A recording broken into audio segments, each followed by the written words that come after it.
E aí, vamos lá, pessoal. Tinha falado pra gente entender, né, a questão do período, não é isso? Movimento circular uniforme. Fazer aqueles questionamentos, ver como que fica tudo, não é isso? Deixa eu ver aqui, por aqui. A gente já entendeu o que é o período, né? É o tempo necessário para dar uma volta, né?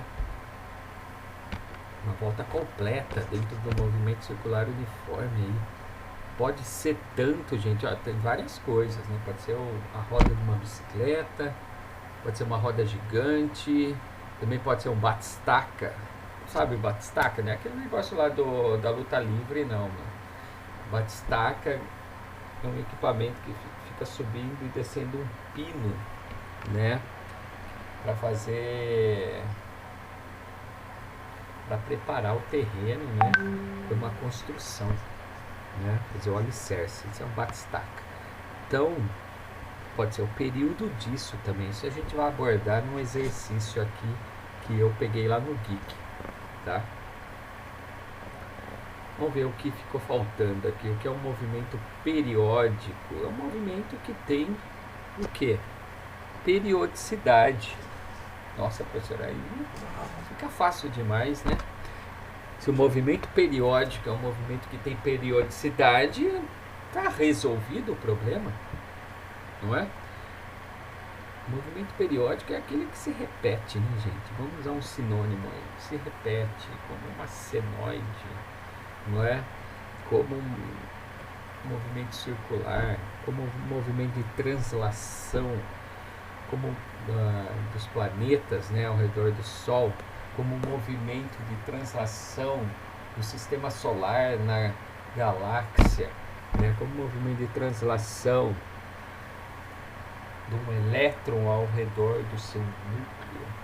São vários movimentos periódicos, não é isso? A questão 4 aqui, onde os movimentos periódicos são encontrados?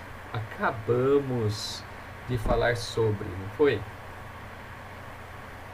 Então vamos lá, O que é um movimento circular? É um movimento que tem uma periodicidade, não é?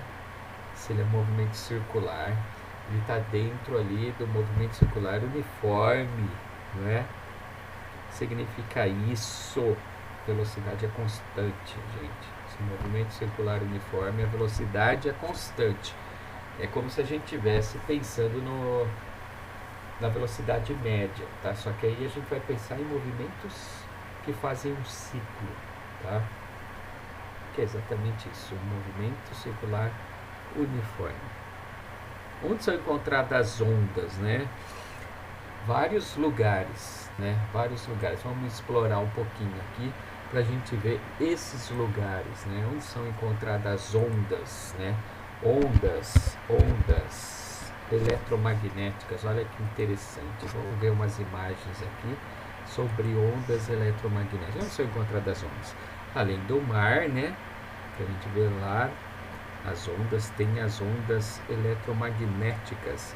Então a gente tem um perfil de ondas eletromagnéticas, um parâmetro aqui de ondas eletromagnéticas, né? Raio-X, né? É uma onda eletromagnética. Eu vou pegar essa imagem aqui e vou levar no Paintbrush. Vamos levar aqui no Paint, né? Vamos levar aqui no Paint. Vamos analisar essa imagem. Muito legal. Deixa eu ver se ela vai ficar boa. Ficou ótimo. Nossa, não poderia ter ficado melhor. Agora ficou muito grande, eu vou diminuir um pouquinho, olha só. Vou dar um Alt aqui para controlar melhor, não consigo controlar melhor isso. Então, tá bom assim desse tamanho, não tá? O que vocês acham? Olha só. As ondas, aumento do comprimento de onda em lambda. Aqui o lambda. A letra aqui grega, né? Que dá uma unidade de medida. Então a gente está aqui, aumento do comprimento de onda para a direita, aumento da frequência para a esquerda. Complicado isso, hein, professor? Olha só, o espectro visível. Gente, o espectro visível é o seguinte, é o que o olho humano consegue enxergar. Dentro do quê? Dentro do espectro eletromagnético. Olha que sensacional que é isso. O espectro eletromagnético vai dos raios gama, passando pelo raio X, passando pelo ultravioleta que não é visível, passando pelo ultravioleta visível que nós enxergamos, as cores do arco-íris, olha só, passando pelo infra, né? O infrared, o infravermelho, passando pelas micro-ondas, ondas FM, as ondas de rádio, onde estão, gente, ó, elas estão aqui nesse comprimento de onda, que vai de 10 elevado a 0 a 10 elevado um pouquinho maior que a segunda. Aqui estão as ondas de rádio, nessa frequência, certo? Ó, e as ondas longas de rádio, tá? Então, presta atenção, gente. Quanto menor o comprimento de onda, olha só, mais o ser humano tem riscos à saúde. Quanto menor o comprimento de onda, né? Então a gente precisa entender o que é o comprimento de onda, não é verdade? Já que a gente está falando tanto desse comprimento de onda, vamos tentar entendê-lo. Então, o que seria esse comprimento de onda? Olha só, ele é dado pela letra grega lambda, né? O que é o comprimento de onda? Comprimento de onda, olha só, ele começa aqui, vem a onda, desce, sobe e chega no mesmo ponto, né, de referência. Então, o que é o comprimento de onda? É a distância entre, né, a distância dada sempre que o ponto sai da sua origem e volta ao mesmo lugar, né? Então aqui a gente tem o comprimento de onda, né? Essa distância para o ponto de origem, o ponto que a gente está usando como referencial, voltar ao mesmo ponto. Então aqui embaixo no vale meio lambda, não é isso, gente? Meio lambda. Se subir é um lambda. E o que é um quarto de lambda? É a metade da descida ou a metade da subida. Então isso é o comprimento de onda. O comprimento de onda significa a distância dada, percorrida, né, por essa onda aqui até ela voltar à sua origem.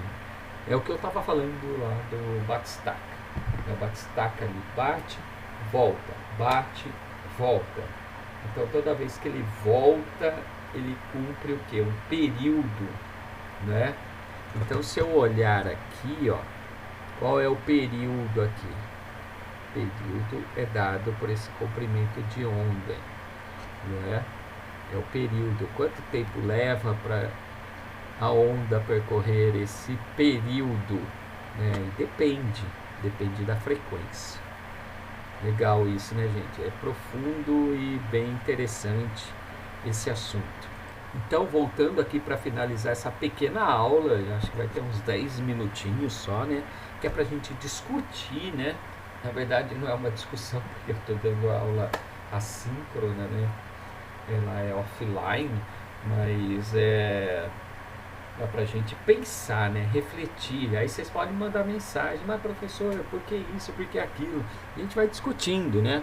Através do Messenger, do Teams, né? A gente pode ir usando ali para fazer as discussões. Se vocês não entenderam alguma passagem aqui, manda lá para mim, printa a tela aqui na hora que vocês estiverem vendo e manda, mas por que isso, por que aquilo? Eu não entendi, professor. Olha só, gente. Aí eu, só para brincar com vocês, eu pus mais uma coluna aqui sobre frequência em Hertz. E o que é a frequência em Hertz? A gente já viu isso na aula passada, que a frequência em Hertz, ela significa o seguinte, né? O que é isso? É rotações por segundo, né? Em um segundo, quantas rotações a partícula, ou seja, o seu móvel deu no movimento circular uniforme? quantas rotações, quantas voltas ele deu. Isso é hertz, tá? Sempre que falar hertz, vocês pensam, uma máquina, o motor gira não sei quantos hertz. Significa o seguinte, significa que esse motor está girando na quantas voltas por segundo, tá? E se falar em RPM, como eu disse na aula passada, significa quantas voltas por minuto, é só multiplicar por 60. Então fiz aqui uma tabelinha só para a gente ver, né? Para a gente explorar, na verdade. Olha só. Translação da Terra, o período é 365 dias. A frequência em hertz é 3,2 vezes 10 a menos 8 por segundo. Significa isso, que em um segundo não deu uma volta. Não, é verdade, para dar uma volta teria que ser 365 dias. E 365 dias é muitos segundos. Então, em um segundo, ele não foi capaz de dar uma volta. Então, quanto que vale isso em hertz? Vale 3,2 vezes 10 a menos 8. Tá? Rotação da Terra, 24 horas. Em segundos, né, em hertz, em um segundo, quanto que a Terra andou? Ela andou 1,2 vezes 10 a menos 5 de uma volta, né? Ó, 1,2 vezes 10 a menos 5 de uma volta.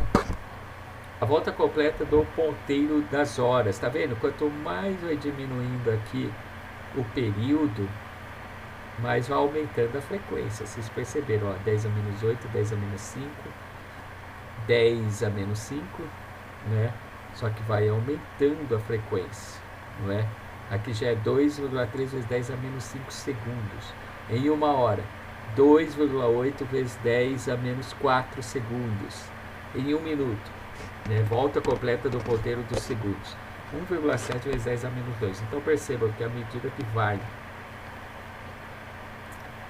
diminuindo o período, ó, mas lógico, estamos usando unidades diferentes aqui, tá, gente? Tem que considerar isso também. Mas à medida que vai diminuindo o período, vai aumentando a frequência. Lógico, aumentando é porque vocês vão vendo valores maiores, né? 1,7 vezes 10 a menos 2, com certeza é maior que 2,8 vezes 10 a menos 4. Até a gente está usando a notação científica. Certo? Beleza? Nossa, já deu 12 minutos essa explicação. Então, só para terminar, tem esse slide aqui, ó, falando, resumindo. Depois a gente vai para aquela outra coisa, mais um pouquinho mais aprofundada. Ó, resumindo, o movimento circular na questão de período e frequência.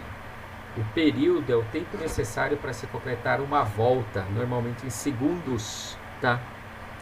E a frequência é o número de voltas dadas por unidade de tempo. Hertz é em segundos, RPM é em minutos. E a relação, pessoal, ó, presta atenção, a relação entre período e frequência é a seguinte. Período, T maiúsculo, é igual a 1 sobre frequência, tá?